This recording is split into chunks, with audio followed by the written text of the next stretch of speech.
Today's Hindu, the news is affluent among subcastes could be omitted from quota list, observes Supreme Court.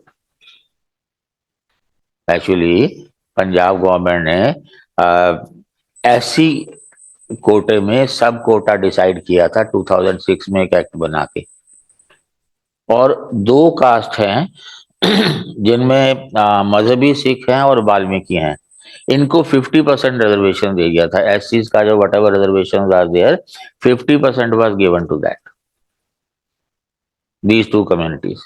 Challenge किया गया और high court ने उसको reject कर दिया। हाई कोर्ट क्या कहता है कि schedule caste are a homogeneous group. आपको क्या लगता है? Homogeneous group, and that sub classification would be violation of the right to equality. क्या शेड्यूल कास्ट होमोजीनियस ग्रुप है?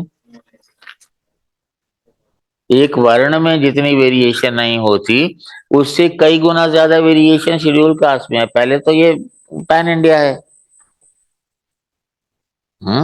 और हर जगह की जो है रिक्वायरमेंट्स अलग है, इकोनॉमी अलग है, relation with the neighbour communities अलग है, तो होमोजीनियस तो होने का मतलब ही नहीं होता।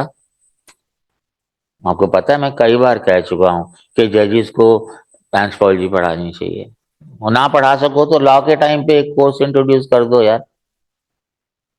शेड्यूल कास्ट सारे होमोजीनियस ग्रुप, अब इससे ज्यादा बचकाना बात तो हो ही नहीं सकती। अब क्या करें, कोर्ट को क्रिटिसाइज कैसे करें? आप यही कह सकते हैं कि कोर्ट की नासमझी है। Then matter came to supreme court. High court की भी फुल बेंच थी जिसने वो जजमेंट दिया था, उसको नल एंड वाइड कर दिया था। और अभी कल जो है सुप्रीम कोर्ट में फिर से 7 जज बेंच, फुल बेंच, क्या कह रहे हैं? A 7 judge constitution bench on means yesterday questioned why affluent subcastes among backward classes should not be excluded from the reservation list and made to compete with the general category. Interesting बात यह है कि कौन करेगा और क्यों करेगा? Why should there be no exclusion? Some of these subcastes have done better and gone forward. They should come out of reservation and compete with the general category. हाँ, why stay there? ये विक्रमनाथ एक जज है, उन्होंने पूछा। These advanced subcastes could exit the domain of reservation to make room for the subcastes who were relatively more marginalized or most backward. The remaining subcastes who are still backward, let them have reservation. मेरे को एक चीज समझ नहीं आती, हम dominant caste में भी उसका क्रिटिसिज्म पढ़ेंगे। कास्ट डोमिनेंट नहीं होती, इंडिविजुअल डोमिनेंट होते हैं। ये कहते हैं कास्ट ऊपर उठ गई या सब कास्ट ऊपर उठ गई। कास्ट कैसे ऊपर उठती है भाई? फैमिलीज ऊपर उठेंगे ना, इंडिविजुअल ऊपर उठेंगे ना। तो इसका मतलब क्या हुआ? आप इकोनॉमी की बात कर रहे हो उठने की, तो रिजर्वेशन फिर इकोनॉमिक बेसिस होना चाहिए। और एक और इंटरेस्टिंग बात क्या कही है आपके जो चीफ जस्टिस है, once a person gets into IPS और IAS, his children do not suffer from the disadvantage of others from his group who live in a village. यहाँ तो इंडिविजुअल की बात कर रहे हैं, पूरा का पूरी कुनबा थोड़ी ना आईएएस बन रहा है। मतलब चित भी मेरी पट भी मेरी। ये इनको जजेस को क्या अच्छा यूपीएससी नहीं दिया उन्होंने। फिर क्या कहते हैं कि he added that it was for the parliament to decide whether a powerful or influential group should be excluded from the quota list or not. क्या पार्लियामेंट कभी डिसाइड करेगी कि किसी पावरफुल ग्रुप को बाहर कर दिया जाए? उस बंदे ने अपना पॉलिटिकल करियर खराब करना है। हमारे पास बड़ा इंटरेस्टिंग केस है राजस्थान का। गुजर हैं, कब से हंगामा कर रहे हैं, एसटी में लो। क्यों लो?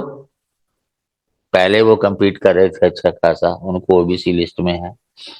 जाट्स को मिल गया रिजर्वेशन ओबीसी में, अब Jats are better off educationally also, economically also. So Gujars cannot compete with them, but they can compete with Meenas, and Meenas are STs. तो मीणा को क्यों नहीं निकाल रहे भाई? फिर निकालो ना।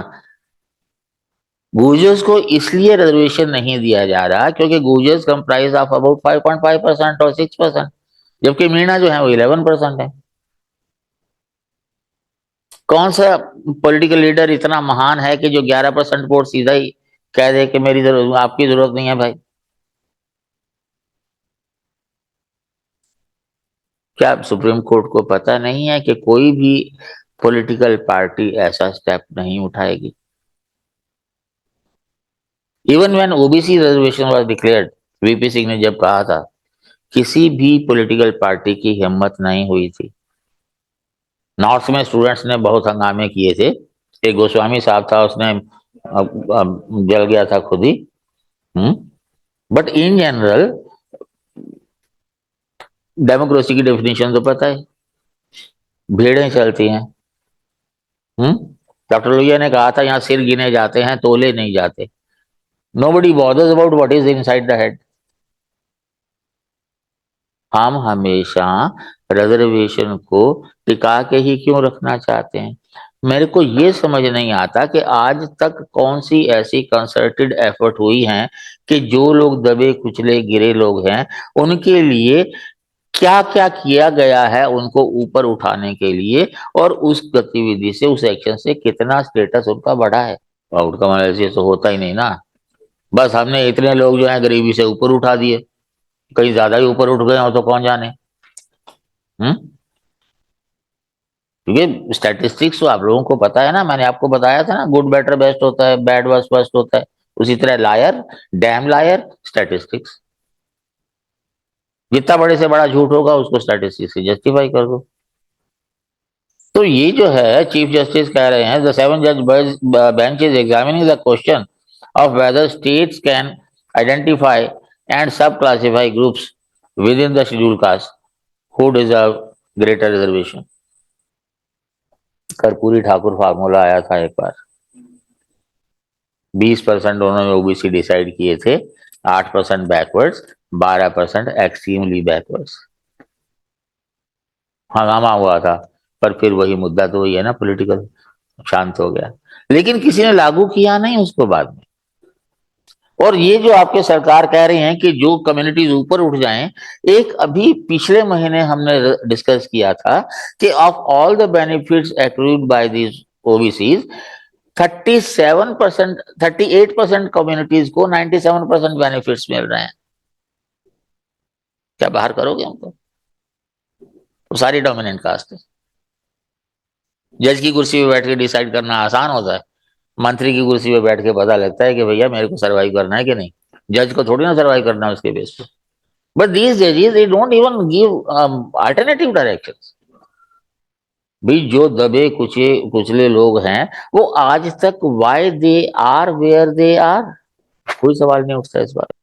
तो रिजर्वेशन जो है उसकी जो भेड़ चाल है, जो फ्री वीज हैं, आप भूखों को खाना खिलाते रहो। हम अंग्रेजों की जो है उनका क्रिटिसाइज इसलिए करते हैं कि अगर हमारा मछली खाने का मन हुआ, उन्होंने हमें मछली दे दी, लेकिन हमें मछली पकड़ना नहीं सिखाया उन्होंने। यही बात हमारे गरीबों की आ जाए, जो भूखा है उसको आप खाना दे दो, 81 करोड़ लोगों को खाना पहुंचा दो बस।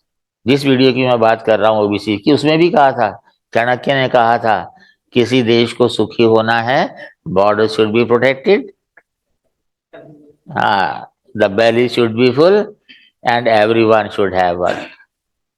हर हाथ को काम मिलना चाहिए। ये सब ढकोसला है, पॉलिटिशियंस को भी पता है, सारे जजेस को नहीं पता क्या यह बात? क्या ये इतने सीरियस हैं? होते तो सीधा इन्फोर्स नहीं करवा सकते थे? और कुछ नहीं तो जज अपना ऑर्डर दे के रिजाइन कर दे के भैया आप इसको फॉलो नहीं करते तो मैं तो जा रहा हूं भैया, मैं कर क्या रहा हूं यहाँ बैठ करके? अगर मेरे फैसले इंप्लीमेंट नहीं होने, अगर मेरी राय मैटर नहीं करती, and that too chief justice. समस्या ये है कि एक रिपोर्ट थी कि करीब 500 परिवार हैं जिनमें से घूम घूम करके सारे जो हैं वो, नहीं मैं उन पे आरोप नहीं लगा रहा हूं, मैं ये कह रहा हूं कि अगर आप जज हैं और फिर चीफ जस्टिस भी बनते हैं, you are taking decision with respect to the society, then you must have the knowledge of the society. आप कहते हैं कि शेड्यूल कास्ट आर मोनोलिथ, इससे ज्यादा नादानी की बात क्या होगी यार? I was saying that most of the judges are from very elite sections of the society, not even elite. So that is why they don't have any know-how of what the Indian society truly looks like at the ground level, because they have never been to that place also. They have practiced in their like Supreme Courts and everything in their elite quarters, and they don't have like any basic knowledge of the तो उसका तो society. एक ही तरीका है कि जितने भी लोग एडवोकेट बने उन सबको एथनोग्राफी कंपलसरी कर दी जाए जज बनने के लिए। It can be inculcated while the ठीक है, training एक is going कम्युनिटी on. की एथनोग्राफी करो और इवेल्युएशन जो है डेफिनेटली होगी होगी। फिर उसके बाद उसका वाइवा भी हो, क्योंकि समाज की समझ कितनी है। मैं कॉन्स्टिट्यूशन की भी बात करता हूँ ना, 399 से बाद में 299 लोग रह गए, मोस्टली लॉयर हैं। ये आयरलैंड से ले लो, ये स्विट्जरलैंड से ले लो, वी द पीपल बना दिया उसने। मैं तो उसी भी सबसे बड़ा क्रिटिसिज्म है कि भैया भाड़बड़ी किस बात की थी, एक साल और ले लेते यार। नहीं जी, माउंटबेटन को जाना था ना भाई। दुनिया में कभी ऐसा नहीं हुआ कि कॉलोनियल रूलर्स जो रहे हों उनको रोक लिया जाए कि नहीं, जब तक हमारा कॉन्स्टिट्यूशन नहीं बनता आप रूल करते रहो। India that is Bharat.